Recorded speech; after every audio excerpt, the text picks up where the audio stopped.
Hello and welcome to this Descartes training session. In this segment we'll discuss unassigned or unidentified drive time and review how it will be managed by both office personnel and drivers. In review, our fleet has recently been updated with new electronic logging device hardware, also known as ELDs, and we're one step closer to becoming fully ELD compliant in advance of the December 2019 deadline. The final step involves switching our systems over from an outdated automatic onboard recording device or AOBRD platform to an ELD platform for full compliance mandated by the Federal Motor Carrier Safety Administration. One of the most noticeable changes in both Fleet Center and with the Smart Fleet mobile app will be a requirement to assign unassigned or unidentified drive time. This should have very little impact on your daily routine if our managers, admin personnel, and drivers learn how to manage it. Now let's take a look at what it means and how you'll assign it. So what is unassigned or unidentified drive time? As the name implies, this occurs when someone drives a vehicle without logging into an ELD device. Since the FMCSA mandates that ELDs must create logs each time the vehicle is moved, even if a driver is not assigned to the vehicle, an E-log is still created. Since an ELD must create a log every time the vehicle is moved, unassigned logs pose an additional responsibility.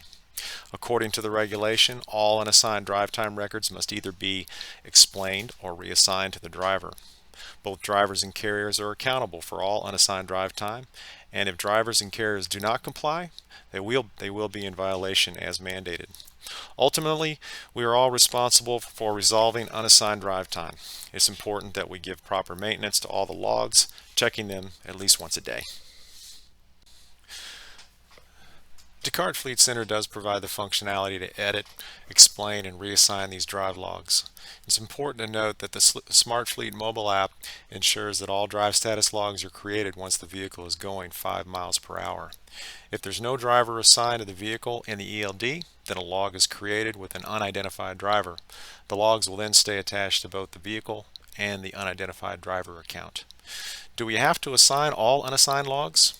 Yes, absolutely. Drivers and carriers must claim any unassigned logs that belong to drivers.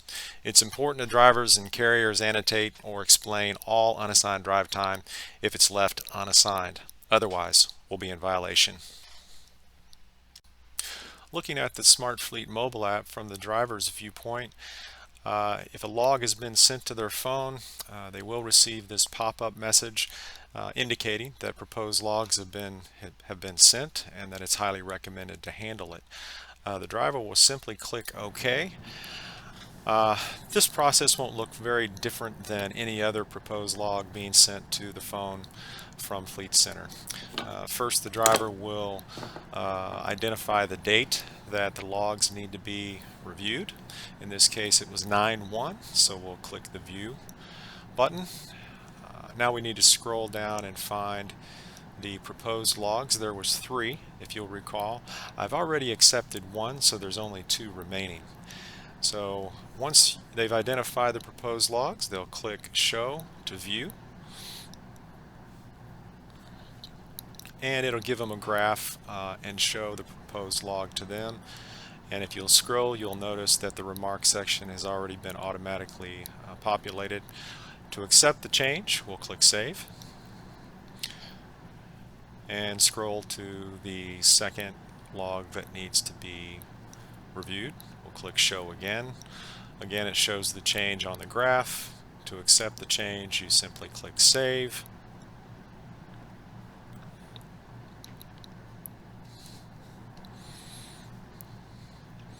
And if all looks good, you'll click the back button, and that takes you back to 9/1. You'll notice that now we have a Certify All option, and to accept all changes for that day, simply click Certify All and agree to making those changes.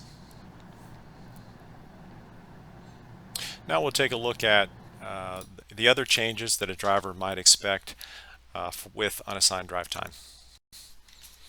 The most noticeable changes for drivers will come when we switch over to full ELD compliance mode.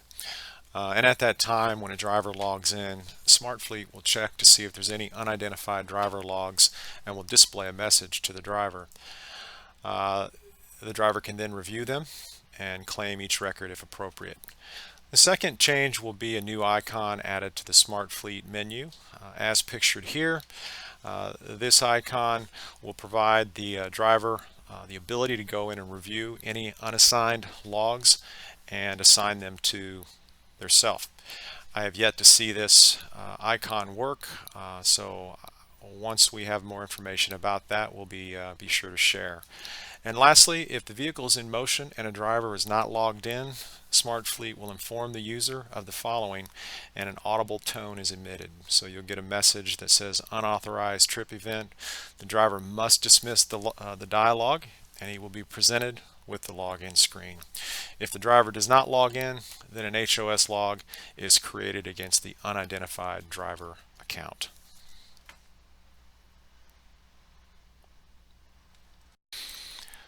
To conclude, let's review the negative consequences of not taking care of unassigned logs. It's important to know that events do not contribute to the driver's overall hours. Therefore, it could put them at a higher risk of going into violation, as their duty status changes are not being recorded properly. DOT officers are more likely to investigate. Unassigned logs are perceived as showing a lack of effort or care.